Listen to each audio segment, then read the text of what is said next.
2013, a maintenance worker climbed onto 2013, a maintenance worker climbed onto the roof of a historic hotel in downtown Los Angeles. What he discovered inside a large water tank would ignite one of the most chilling true crime mysteries of the modern internet age.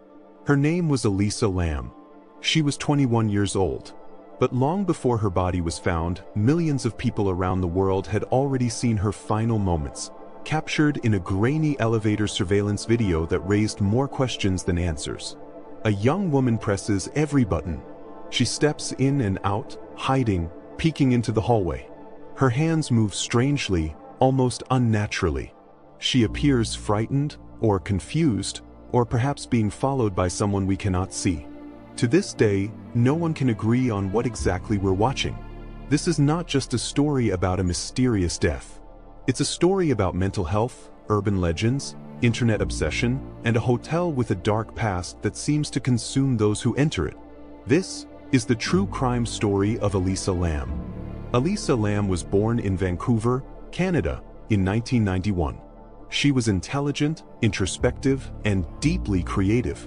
Elisa often expressed herself through writing, photography, and online blogging. On her Tumblr blog, Elisa wrote candidly about her struggles with bipolar disorder and depression. She spoke openly about feeling lost, overwhelmed, and disconnected, but she also wrote about hope, curiosity, and her desire to explore the world. In early 2013, Elisa decided to take a solo trip across California. She planned to visit San Diego, Los Angeles, Santa Cruz, and San Francisco, documenting her journey along the way. To her family, this trip wasn't alarming. Elisa had traveled alone before. She was cautious, thoughtful, and maintained regular contact. But something would go terribly wrong. On January 26, 2013, Elisa checked into the Cecil Hotel in downtown Los Angeles. At first glance, the Cecil looked like an affordable, historic hotel. But behind its aging facade was a deeply disturbing legacy.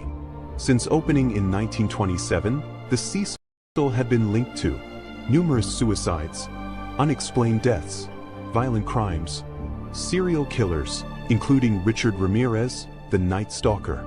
By 2013, the hotel had gained a reputation as a place where desperation lingered in the air.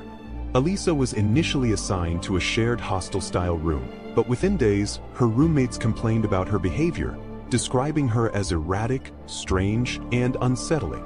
Hotel staff moved Elisa to a private room. This decision would place her completely alone.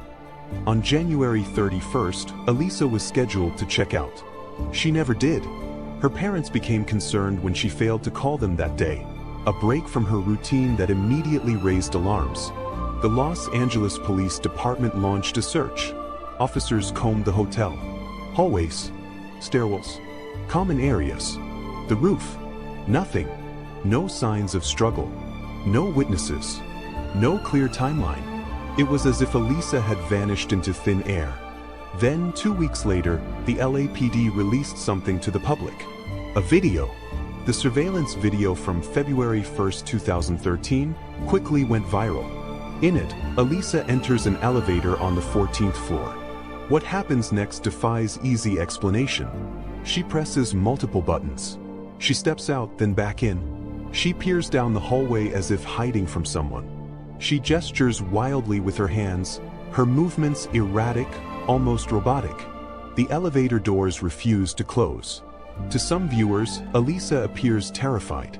To others, she looks disoriented or experiencing a psychological episode.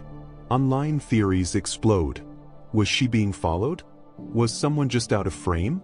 Was she under the influence of drugs? Was this paranormal? Millions watch the video again and again, slowing it down, enhancing frames, searching for shadows that aren't there. But no one notices the most important detail. The elevator only starts working again once Elisa is gone. Days later, guests at the Cecil began complaining. The water tasted strange. The water pressure was low. The water was dark. A maintenance worker was sent to the roof. Inside one of 4 large water tanks, floating face up, was Elisa Lam's body. She had been missing for 19 days. The tank lid was found open. Immediately, new questions emerged. How did she get onto the roof? How did she climb into the tank? Why was she naked, with her clothes floating nearby? The internet erupted once again. The coroner ruled Elisa Lam's death an accidental drowning. There was no evidence of physical trauma, no signs of sexual assault, no drugs or alcohol in her system. However, Elisa's medical records revealed something critical. She had bipolar disorder. At the time of her death, toxicology reports showed she was not taking her medication consistently. Experts later suggested Elisa may have experienced a manic or psychotic episode, leading her to behave irrationally. But even this explanation leaves unsettling gaps. How did she access the roof, which was supposedly locked and alarmed? Why did no alarm sound? How did she lift the heavy tank lid? Why didn't anyone hear her? The case of Elisa Lam became one of the most dissected mysteries in online history. YouTubers, Reddit threads, and amateur investigators analyzed every detail. Some linked her death to tuberculosis outbreaks, the movie Dark Water, the Black Dahlia case, a death metal musician falsely accused and harassed. In the process, innocent lives were damaged by speculation. The case became a cautionary tale of how true crime obsession can cross ethical lines.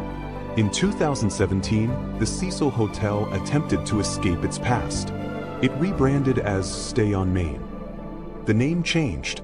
The history did not. Guests continued reporting strange experiences. The hotel eventually closed for renovations. Elisa Lam's story remained inseparable from the building.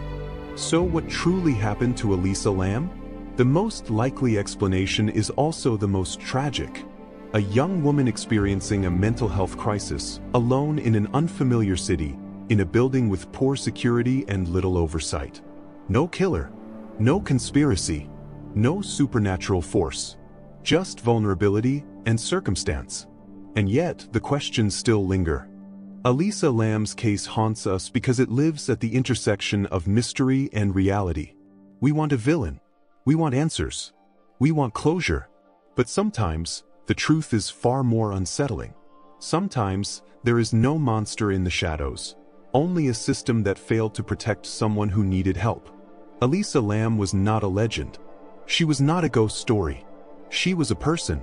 And remembering that may be the most important part of this case. As the internet continues to debate theories and dissect footage frame by frame, one truth remains unchanged. Elisa Lam never came home.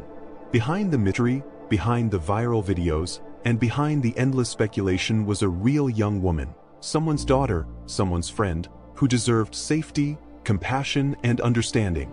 Her story reminds us that not every tragedy has a satisfying answer. Not every case ends with justice served or secrets revealed. Sometimes, the most haunting stories are the ones grounded in reality. Mental health struggles are often invisible, misunderstood, and too easily dismissed until it's too late. Elisa's death forces us to confront how loneliness, vulnerability, and neglect can quietly become deadly. The Cecil Hotel still stands. The elevator still moves. The water tanks are sealed now. But the questions linger, not because we lack explanations, but because we struggle to accept them. So as this story fades from your screen, remember Elisa not as a mystery, but as a human being who mattered. If you or someone you know is struggling, help is available.